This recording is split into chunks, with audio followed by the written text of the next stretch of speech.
एक बार की बात है। एक गांव में घनश्याम नाम का एक जमींदार रहता था। घनश्याम की एक बेटी और एक बेटा था। घनश्याम की बेटी दिव्या पढ़ाई में बहुत तेज थी, मगर घनश्याम का बेटा मोहन दिन भर आवारागर्दी करता था।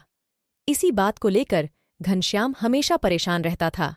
एक दिन घनश्याम अपनी पत्नी से कहता है, ये मोहन कुछ काम धंधा तो करता नहीं है, सिर्फ मेरी मेहनत के कमाए हुए पैसे उड़ाता रहता है। पहले भी मैंने इसे 1 लाख रुपए दिए थे, चलो खुद का कोई बिजनेस शुरू कर लेगा, मगर वो पैसे भी इसने ऐसे ही खराब कर दिए। और मैं उसे कुछ कहता हूं तो तुम रोने लग जाती हो और उसकी गलतियों पर पर्दा डाल देती हो। जी, आप तो ऐसे बात कर रहे हैं जैसे कि मोहन सिर्फ मेरा ही बेटा है। आपका तो कुछ लगता ही नहीं। आप उसे इतना रोका टोका मत कीजिए। जवान बेटा है, कहीं कुछ कर बैठा तो क्या करेंगे? तुम समझती क्यों नहीं हो? अगर कल को मुझे कुछ हो गया तो मोहन क्या करेगा? पिता के बिना कोई साथ नहीं देता। शकुंतला मोहन अपने पैरों पर खड़ा हो जाए, मैं बस यही चाहता हूँ। अब दिव्या को ही देख लो, मेहनत और लगन से पढ़ाई करती है, एक पैसा भी फिजूल नहीं खर्चती। वाह, पति देव बेटी पढ़ाई में अच्छी है तो वह आप पर गई है, और अगर बेटा आवारागर्दी करता है तो उसे मैंने बिगाड़ा है। वाह जी। गांव में हर रोज कोई ना कोई मुझसे इसकी शिकायत करता है। अभी कल ही मोहन ने मुखिया की बेटी राधा को छेड़ा। कल पूरे गांव के सामने इसने मेरी बेइज्जती करवाई और इसकी गलती की माफी मुझे मांगनी पड़ी। ना जाने और कितनी बेइज्जती करवाएगा ये मेरी। बस कीजिए, इतना भी बिगड़ा हुआ नहीं है मेरा बेटा। अरे इतनी दौलत है, कहाँ ले जाओगे? मरने के बाद तो यहीं छोड़ जाओगे। कौन सा साथ ले जाओगे? एक दिन तो वह दौलत मोहन को ही मिलनी है। बिटिया तो शादी करके अपने घर चली जाएगी। इसी बात का तो दुख है मुझे। इस दुनिया का ऐसा पहला पिता है जो अपने बेटे की जगह बाकी सबकी तारीफ करता है। तभी मोहन वहां आता है और शकुंतला के सामने नाटक करता है। अरे माँ, मेरी प्यारी माँ, क्या सोच रही हो? कुछ नहीं, बस तुम्हारे पिता पूरा दिन तुम्हें बुरा भला बोलते हैं। इस बात से मेरा मन बहुत दुखी होता है। तुम तो माँ हो, तुम्हारा मन तो दुखी होगा ही, मगर पिताजी क्या जाने, उन्हें तो मुझ में बुराई ही दिखाई देती है। देखो ना माँ, आज मेरे सभी दोस्त शहर के बहुत बड़े मंदिर के दर्शन करने जा रहे हैं, मगर मैंने जाने के लिए मना कर दिया। मेरे दोस्तों के साथ जाना पिताजी को अच्छा नहीं लगेगा। तूने जाने को मना क्यों किया? तू जा, कोई बात नहीं, तेरे पिताजी को मैं समझा दूंगी। वो माँ, कुछ पैसे मिल जाते अगर तो अच्छा होता। आने जाने का किराया भी बहुत लगेगा, तुम तो जानती हो। हाँ तू रुक, मैं अभी लेकर आती हूँ। शकुंतला पैसे निकालने जाती है। मोहन इस बात से बहुत खुश होता है। शकुंतला बहुत सारे पैसे लाकर मोहन को देती है। ये लो बेटा, और ध्यान से जाना। ठीक है माँ, मगर तुम इस बारे में पिताजी को कुछ मत बताना। ऐसा कहकर मोहन अपने पिता की बड़ी सी गाड़ी लेकर घर से निकल जाता है। अरे कहाँ थे तुम? कब से तुम्हारा इंतजार कर रही थी मैं। बड़ी मुश्किल से शहर के मंदिर जाने का बहाना बनाकर आया हूँ, और मेरी भोली माँ को मुझ पर शक भी नहीं हुआ, और वो पिताजी को भी इस बारे में कुछ नहीं बताएंगी। और देखो, माँ ने मुझे कितने सारे पैसे दिए। चलो कहीं अच्छी सी जगह घूमने चलते हैं, और आज तुम्हारे लिए शॉपिंग भी करेंगे। घनश्याम और उसका नौकर राजेश पूरा दिन खेत में मेहनत करते। राजेश बहुत ईमानदार था। राजेश, तुम कितनी मेहनत करते हो। सुबह मेरे आने से पहले खेत आ जाते हो और हर काम इतनी ईमानदारी से करते हो। और दूसरी तरफ मोहन है जो दिन भर कोई काम नहीं करता।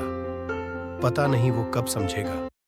मुझे हर वक्त उसकी चिंता लगी रहती है। कोई बात नहीं मालिक, धीरे धीरे दिनेश भैया समझ जाएंगे। एक दिन शहर से दौलतराम नाम का एक बड़ा व्यापारी मुखिया को लेकर घनश्याम के पास आता है।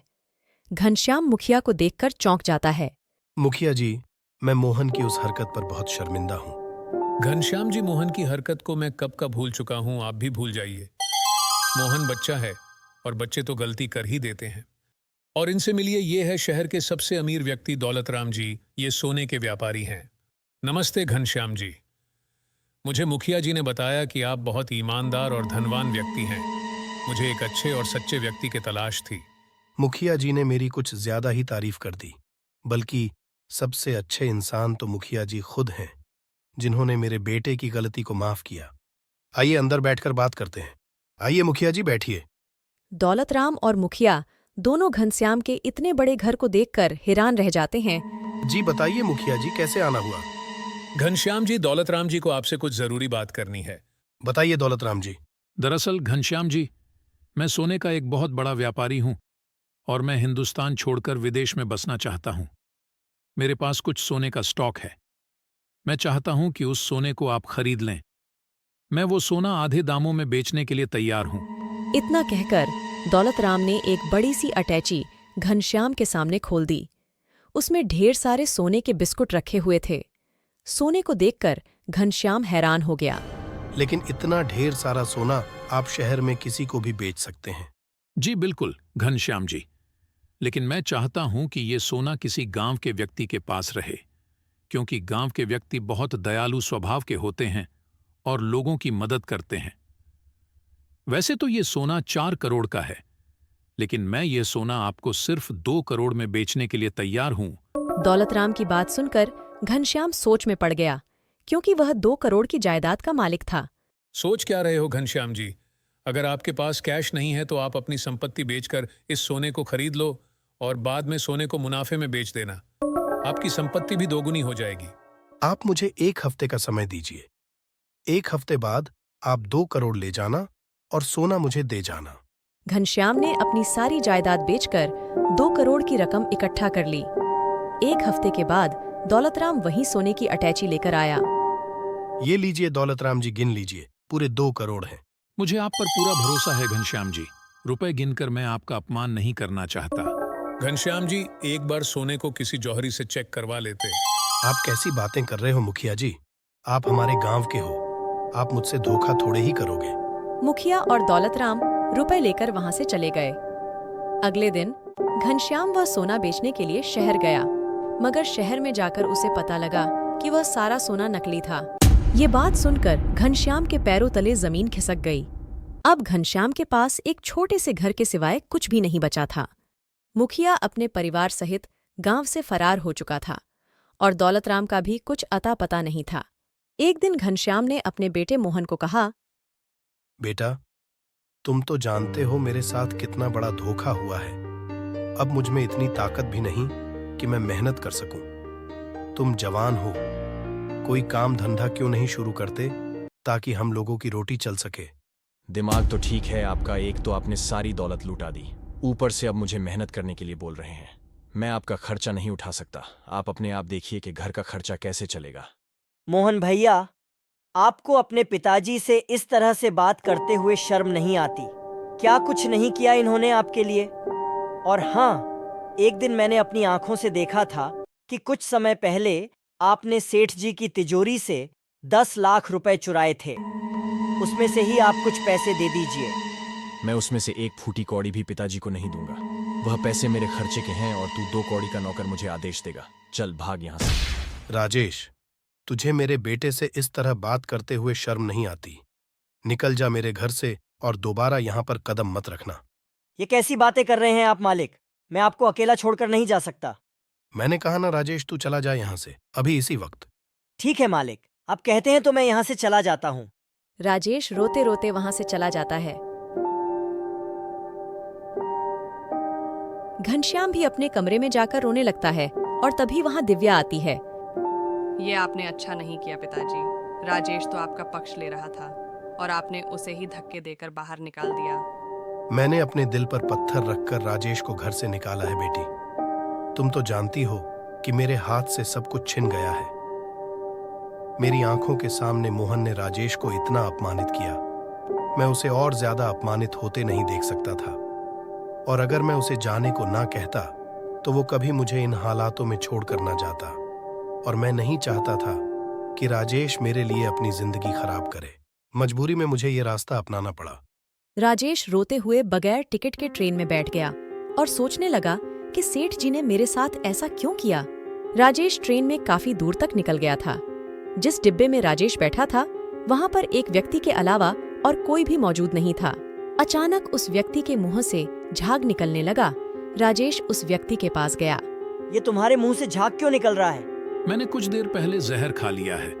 मैं एक बहुत ही धनवान व्यक्ति था, मगर एक नंबर का अय्याश था। मेरी वजह से मेरी पत्नी और बच्चों ने आत्महत्या कर ली। इस बैग को देख रहे हो, इस बैग में हीरे हैं। मैं इन हीरो को लेकर विदेश में जाकर बसना चाहता था, मगर मेरी पत्नी और बच्चों की याद मेरा पीछा नहीं छोड़ती। जब वहीं इस दुनिया में नहीं रहे तो मैं जी कर क्या करूंगा। इतना कहकर उस व्यक्ति ने दम तोड़ दिया। राजेश ने देखा कि उस बैग में हीरे भरे थे। राजेश एक चतुर व्यक्ति था। वह समझ गया कि अगर उसने इसके बारे में पुलिस को बताया तो पुलिस उल्टा उसे ही गिरफ्तार कर लेगी। वो बैग को लेकर अगले स्टेशन पर उतर गया और उन हीरो को बेचकर वो बेहद अमीर आदमी बन गया। राजेश फिर से लौटकर गांव जाता है और घनश्याम सेठ को ढूंढने लगता है। चाचा, घनश्याम जी कहाँ गए? उनके साथ तो बहुत बुरा हुआ। मोहन ने अपने परिवार के सभी लोगों को धक्के देकर बाहर निकाल दिया। यह सदमा घनश्याम की पत्नी बर्दाश्त नहीं कर सकी और वह इस दुनिया से चल बसी। घनश्याम दिव्या को लेकर पता नहीं कहां चला गया।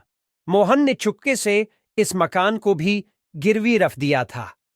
घनश्याम के पास इतने पैसे नहीं थे कि वो इस मकान को छुड़ा पाए, और जाते वक्त वो तुम्हें याद करके बहुत रो रहे थे।